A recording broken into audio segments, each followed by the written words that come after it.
قصتنا ديال اليوم غادي تسافر بنا لفرنسا، وبالضبط العاصمة باريس. في 5 مايو 1986 في صباح باريسي في مدينة عامرة بالحياة اللي كلشي كيجري ياخد المترو ويدخل الخدمة ديالو. في واحد العمارة وقعت جريمة اللي غادي تبقى لغز لأكثر من 35 عام. في داك النهار سيسيل بلوش بنيتها عندها 11 عام، غادي تخرج باش تمشي للمدرسة ديالها بحال كل نهار، ولكن هاد المرة ما غاديش توصل، حيت في داك الوقت كان شي واحد كيتسناها. في لحظة غيتعدى عليها ويصفيها ليها في المكان اللي مفروض يكون آمن كيتحول لمسرح جريمة. نمشيو نتعرفوا على سيسيل وعائلتها باش نفهموا علاش بالضبط سيسيل.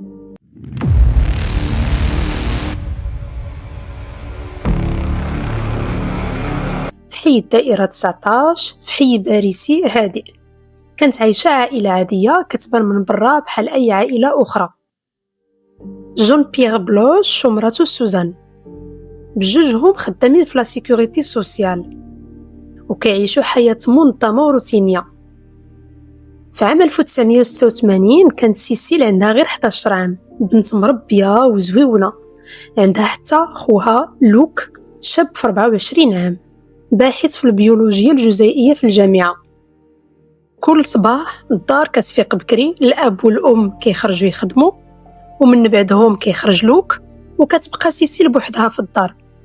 مع 48 كتخرج حتى هي كتمشي على رجليها للكوليج، نفس الطريق نفس الروتين نهار على نهار. وفي وقت الغداء كتكون بوحدها في الدار كتاكل، ومن بعد كتجلس مع الفيولون ديالها. الفيولون بالنسبة لسيسيل ماشي غير هواية، سيسيل كانت عايشة بالموسيقى، كانت ربحات بزاف ديال الجوائز والطموح ديالها كان كبير.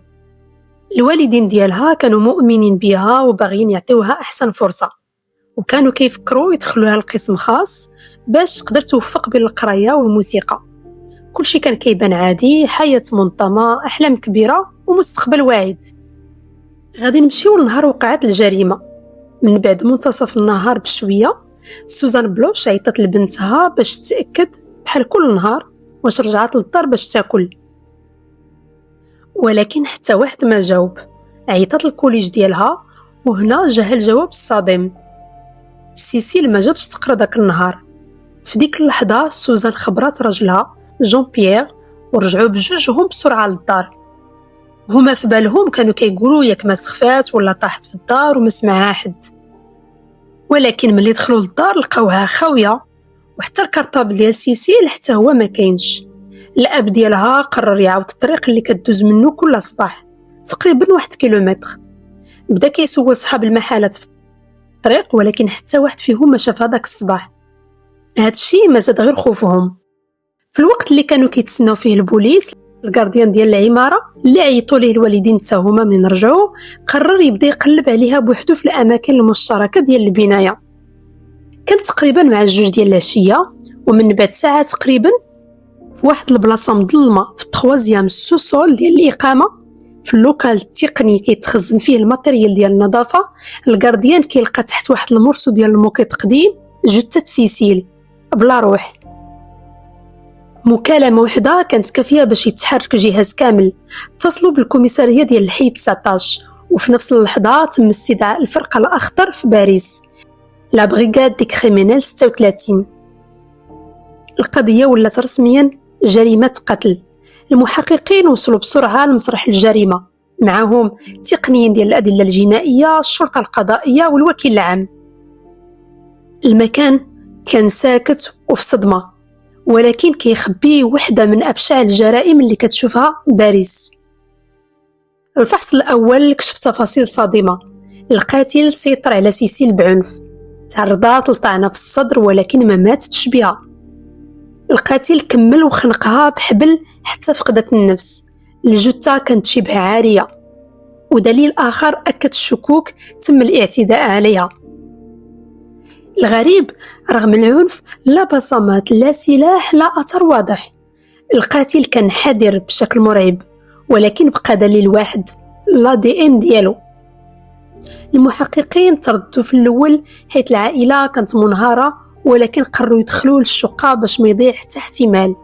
النتيجة لا أثر اقتحام، لا فوضى، لا عراك. الجريمة ما وقعتش في الدار. ولكن فاش قلبوا في البناية بانت الحقيقة المرعبة. هادشي ما كانش صدفة، لا التلفون خاسر، الضو طافي في الدروج، لاسانسور معطل، والباب اللي كيدي للسوسول محلول. القاتل حضر كل شي وكان كيتسنى شي ضحية، وسيسيل كانت هي الضحية ديالو داك النهار. بزاف ديال السكان تذكروا واحد الحاجة، انهم شافوا راجل في لاسانسور وكاين اللي شافوا في الهول ديال العمارة. ولكن تفصيل واحد اللي خلاه ما يتنساش، الوجه ديالو كان فيه اثار واضحة ديال حب الشباب بزاف. من هذا الوصف خرج واحد الاسم بدا غير وسط الشرطة ولكن انتشر، اللي هو لو غريلي. في الإعلام الرجل صاحب الوجه المنقط. الشرطة ما خلات حتى بلاصة، قلبوا في لا سيتي فونتيبلو 850 شقة، فتشوا كل زاوية، سولوا السكان، ما كاينه حتى حاجة. كانوا كيقلبوا على حاجة وحدة، السلاح الأبيض اللي ضربت به سيسيل، ولكن والو. في آخر نهار الجثة تسلمات لمعهد الطب الشرعي في باريس. تقرير جا واضح: الموت بسبب الخنق، اغتصاب، طعنة غير قاتلة في الصدر. ولكن المعلومة المهمة، السائل الحيوي ديال القاتل كاين عندهم، وخلاوهم يعرفوا فصيلة دم ديالو. الشهود ومنهم حتى العائلة شاركوا في إعادة رسم الوجه، والنتيجة شاب ما بين 25 عام حتى 30 عام، أوروبي. ولكن ما كانش معروف عند الشرطة. الشرطة تعممات في الكوميساريات، في الأحياء، وحتى في الصحافة. الهدف لقاو هذا الراجل بأي ثمن. قاتل خطط، نفذ واختفى بلا أثر، وخلى غير لقب لو غريلي. داز أيام ثم أسابيع، ولكن حتى أثر. القاتل اختفى وكأنه تبخر. العائلة ديال سيسيل ما قدرتش تبقى في ذاك المكان اللي كان فيه الأمان، ولا كابوس بالنسبة لهم. وفي نهاية شهر ماي خلاو الشقة وخلاو كل شيء ومشاو يعيشوا بعيد. ولكن الألم بقى ديما معاهم. في باريس الشرطة نشرت بورتري غوبو ديال القاتل في كل بلاصة، ولكن ما كانت حتى شي نتيجة. الناس شافوا البورتري ولكن حتى واحد ما عرفوا. الخوف كبر والضغط زاد، فالشرطة بدات كتوقف أي شاب كيشبه للوصف. في لاغونديسمون 13 و 19 بزاف ديال الناس تشدوا وكيخرجوا من بعد أبرياء.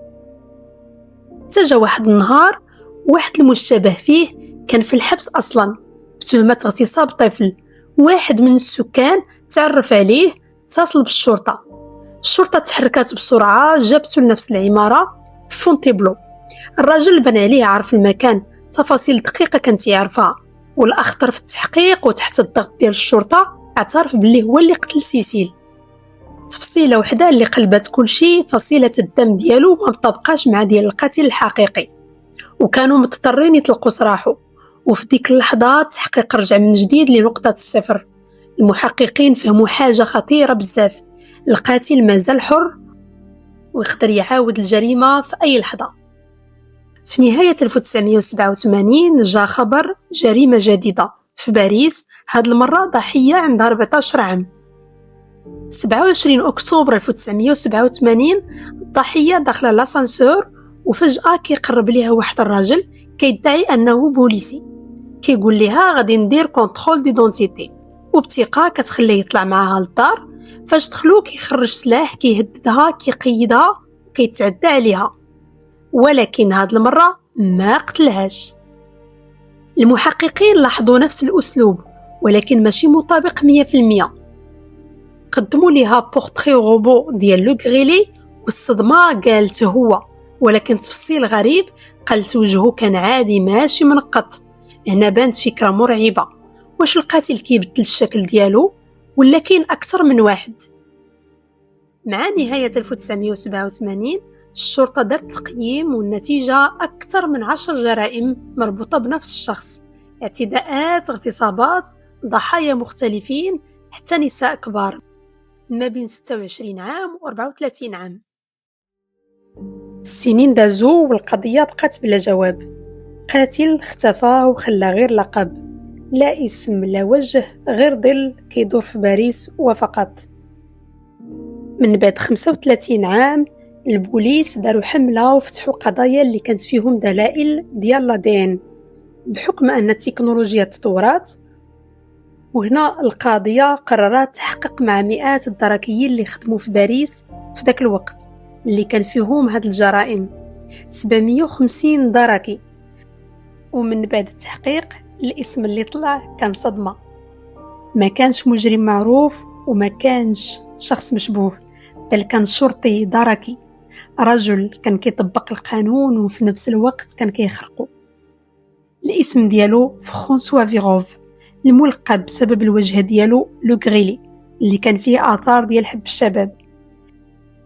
غادي نمشي ونعرفو شوية شكون هو فرانسوا فيغوف.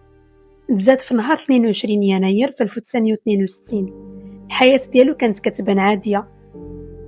في 1982 دار الخدمة العسكرية كدركي، ومن بعد دخل رسميا للدرك الملكي الفرنسي، وخدم حتى في لاغارد ريبوبليكان كفارس منضبط كيبان بارفي. ولكن من بعد استقال ودوز كونكور باش يولي شرطي في باريس. خدم في لا بريفكتور دو بوليس ونخرط حتى في النقابة، يعني شخص معروف وموثوق. السنين دازو تنقل ما بين بزاف ديال المدن، بور سان لويس دو بور ومونبولي. عنده عائلة وحياة مستقرة. فرانسوا فيغوف في الوقت اللي الشرطة كانت كتقلب عليه سنين بلا نتيجة، كان هو عايش حياة عادية تماما. قرر ياخد تقاعد مبكر ويبدا صفحة جديدة. في 2014 دار خطوة ما كيتوقعها حتى واحد، دخل السياسة وترشح في الانتخابات البلدية في مدينة بخاد لولي. كان في اللائحة ديال العمدة جون مارك لوسير، ولكن ما ربحش. ولكن القصة ما سالتش هنا. في 2019 من بعد استقالات داخل المجلس رجع ودخل كمستشار جماعي، وبقى في هذا المنصب حتى 2020.